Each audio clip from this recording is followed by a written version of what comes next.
Hello and a warm welcome. I am Armin Trost, Professor for Organizational Behavior at the Furtwangen University in Germany, and this is my course on social research methods.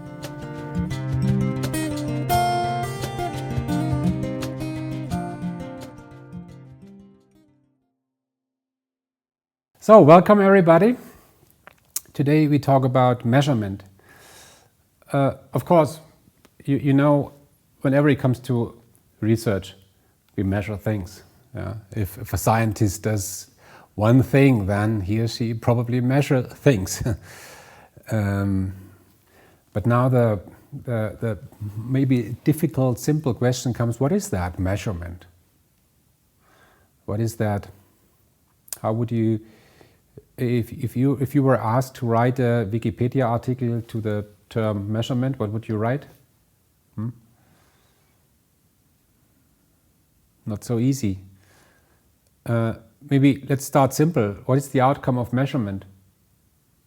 A number, right? A number, not a picture, not a word, not a sound. It's a number. For instance, 117. So, what is measurement? Measurement always relates, in a scientific context, always relates to a variable, and we measure to get the condition of a variable, and we put this into numbers. So, to give you an example, we want to measure a variable called intelligence, and the outcome might be 117. Right? So, yeah.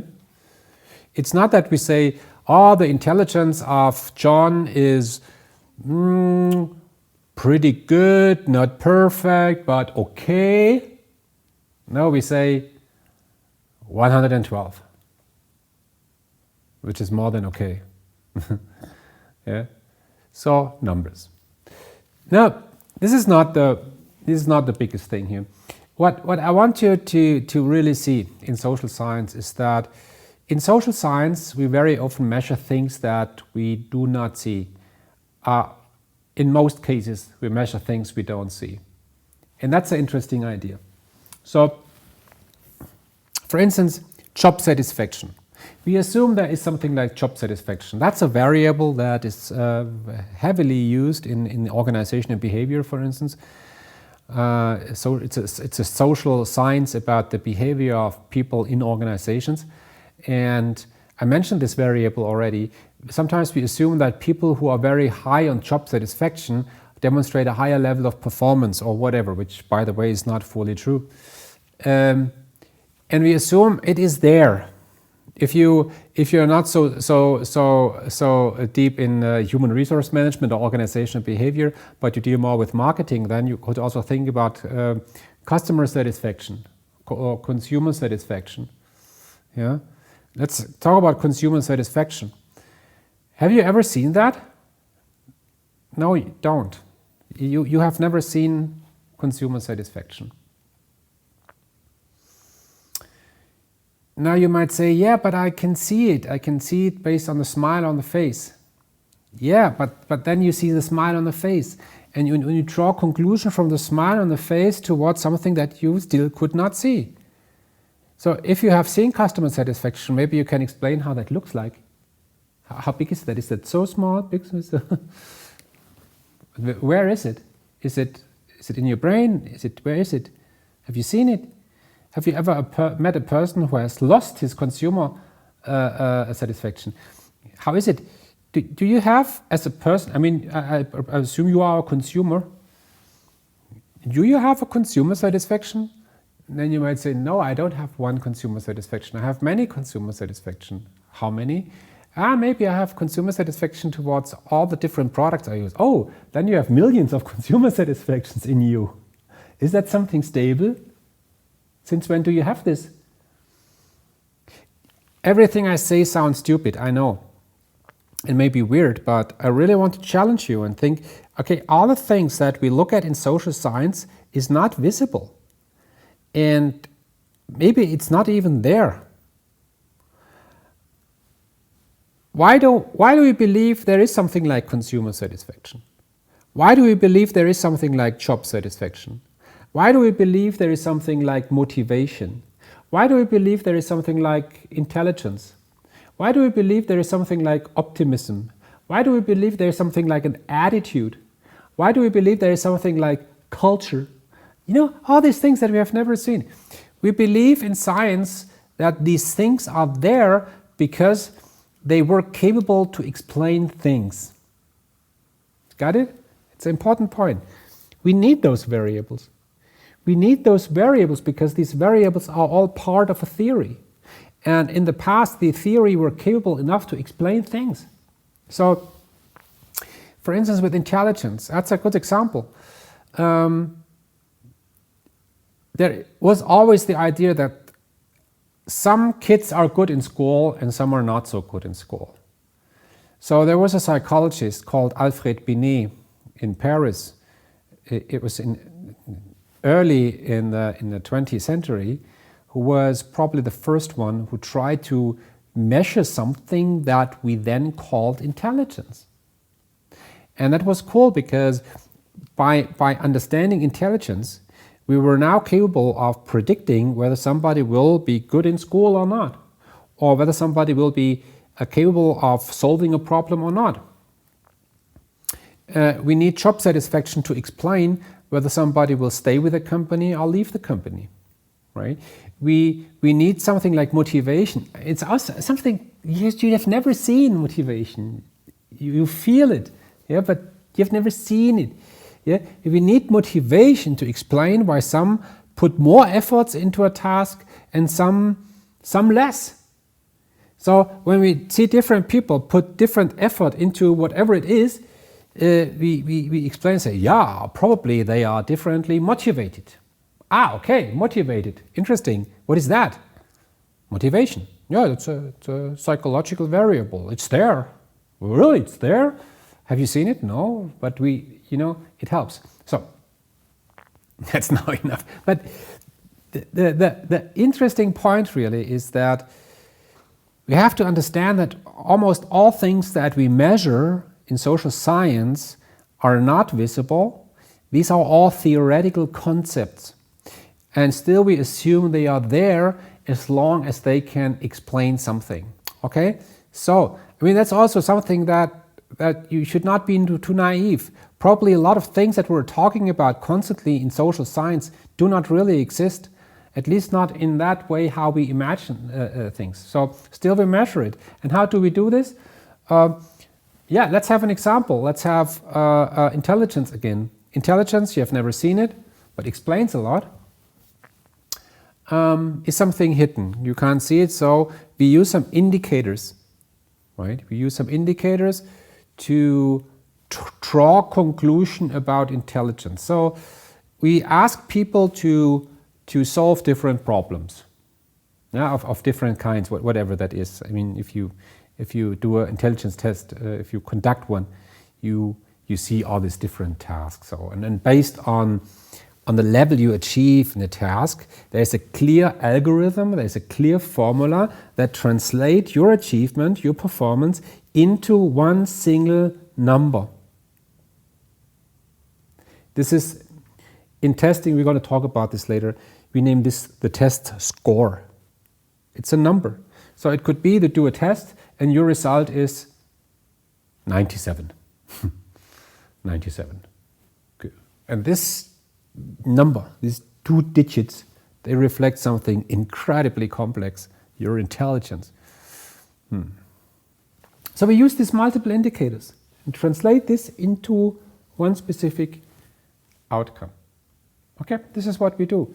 It's the same with it's a simple idea, you know this idea. It's the same with, let's say, in most exams. So I also teach, as many of you know, human resource management.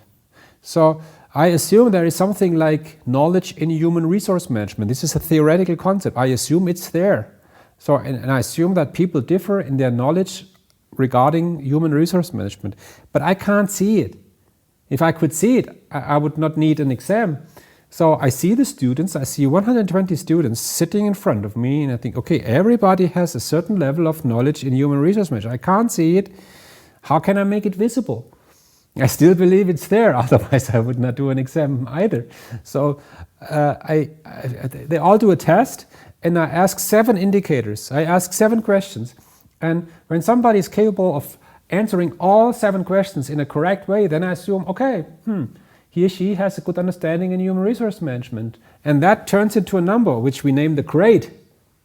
And then when you have the grade, you say, okay, this grade reflects the knowledge in human resource management, which again we have never seen, but still assume it's there.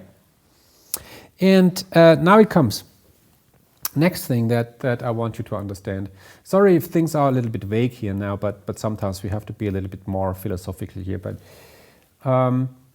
whenever you use indicators to measure something that you cannot see, there are assumptions behind. Assumptions. So I have a good example, and a very good example is temperature. You have never seen temperature. You could feel the temperature. That's interesting. If you touch something, you feel it's cold, but you can't see it, you can't hear it. Yeah, now you might say you can see it, because if somebody is turning red, maybe it's probably very hot. You can see whether water is frozen. Yeah, you can see the color. You can see the physical state of some matter like water, but you cannot see the temperature. The temperature is the movement of the molecules. You can't see them. No, really not. No way. So here is the assumption. And the assumption is that matter expands with increasing temperature. I mean, you all know this from school in physics. You learned this. So if you have some matter, could be anything, solid matter, a piece of metal, for instance. If that becomes warmer, also with air, also if it gets warmer, then it expands in size. And that's in particular true with something like mercury. Mercury. If you put mercury in a glass tube, mercury is very sensitive to temperature, and that's why we put mercury in such a glass tube. And now, if we assume this assumption is true, that there is a proportional relationship between the volume of a matter and its temperature, then we can use the expansion of the volume of mercury to measure temperature. And that's cool. That's it. But now comes the other idea. If this assumption about matter expanding with increasing temperature, if that is not true, your measurement is not true either. It's not valid either. We rather say valid. It's not valid either. So whether your measurement is valid or not pretty much depends on the validity of your underlying assumptions. So when you measure something, you have to be clear about your assumptions. And this is something that we're going to do over again. Really, you want to measure intelligence, okay, what are your assumptions? You want to measure job satisfaction, what are your assumptions? When just asking somebody, would you recommend a friend to work here? What is your real assumption? If your assumption is wrong, you can forget the measurement. And we're going to talk about those things. So for instance, we very often use questionnaire in social science. So we want to measure customer satisfaction, and we ask a customer, hey, you have just bought this book. Okay, how satisfied are you with this book? On a 5-star, 1 star, 5 star. So, and then the consumer says 4 stars, meaning, okay, not so excited, but pretty happy with the book. Okay. You ask this person, and then you get this 4 star. Would you really believe this 4 star reflect his or her consumer satisfaction? It's a very, very complicated process that happens between you are asking about his satisfaction and getting the 4 stars. It's very complicated. And whether this 4 star really reflects something that we at the end could name consumer satisfaction, that is really questionable. Really, we're going to talk about this. Okay. One more thing I would like to add here because I love it so much. No, not just because I love it, but because it's so essential also in social science, is what we name non-reactive measurement. What is non-reactive measurement? Non-reactive measurement means that the subject, the one who participate in your study, do not know that they participate in a study and thus cannot react to your measurement. Now that sounds weird. Where does it come from? It comes from physics. When you, let's say you have a glass of water or any kind of matter, yeah? Let's say water, and this water has a certain temperature. When you put in a thermometer, you change the temperature of the water by just putting the thermometer into it. That's reactivity. The matter, the thing that you want to measure, reacts on the measurement itself. And that's something we very often have in social science. You ask somebody a question in a questionnaire maybe, and the person knows, oh, now I measured. Then the person might react. So you want to measure, for instance, the drug abuse of a person, and you ask this person, okay, how much alcohol do you drink in a day on average? Never assume that you get the real truth. There is something that we name social desirability. The people will react on the fact that they know, oh, now I'm observed. Yeah. So in social science, very often it's good to have a non-reactive measurement, a way to measure things without the subject being aware of the fact that he or she is now taking part in a study. And there's a wonderful example I really like. Maybe some of you remember. We Germans, we will never remember, but in the year 2014, we won the final football world championship 2014.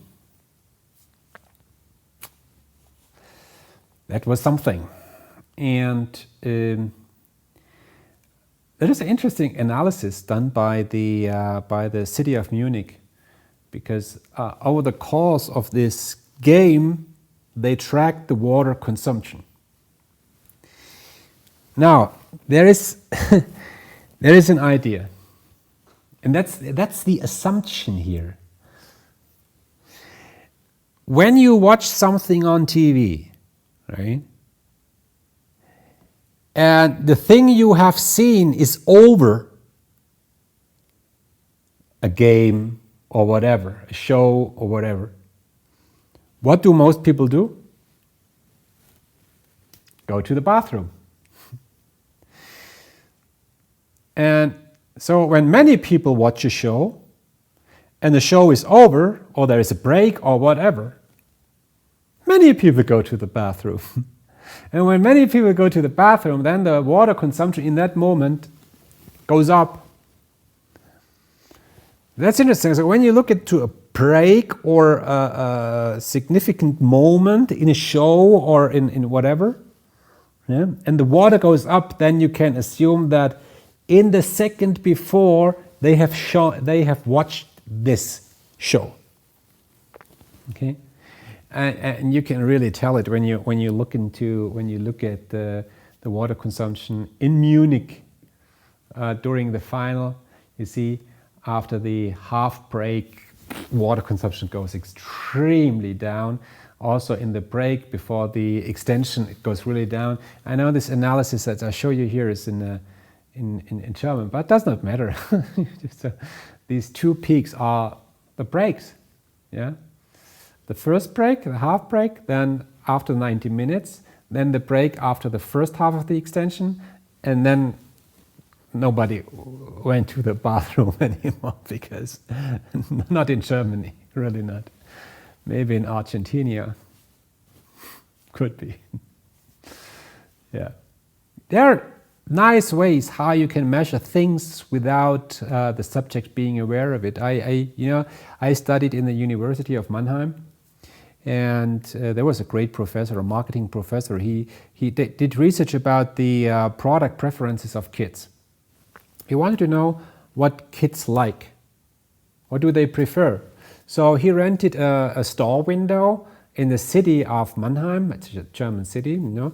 And he rented a store window. And he positioned different products in the store window for a period of time. And there's the assumption. What do What do children do when they pass by a store window and see something interesting? They want to get close to that object. So they see something standing. So the question might be, do children prefer toys of wood or toys of plastic? So you can position them in the store window, and when a kid passes by and is interested in one of the products, they want to get closer to it. But now here's the window in between, so they touch the window. And now you can look at he used a very sophisticated technique to analyze the intensity of the fingerprints. So based on the fingerprints and the height of the fingerprints, he could also tell the age of the children. It's fantastic, right? So he could measure in which age people prefer which toy. And the kids, of course, not even the parents, that's more important in this case. We're not aware that the kids now take part in a study, okay? So I would like to leave it to this. I just wanted to share with you some thoughts around measurement. What is measurement? Yeah, translating things into numbers, that very often things we measure we cannot really see, so we have to be creative. We have to use some assumptions. Sometimes we do not even know whether things are there, but we believe it because they explain things. We use indicators to translate things into numbers, and a very good way to measure things might be non-reactive measurement. I would like to leave it to this now, okay? And yeah, see you next time.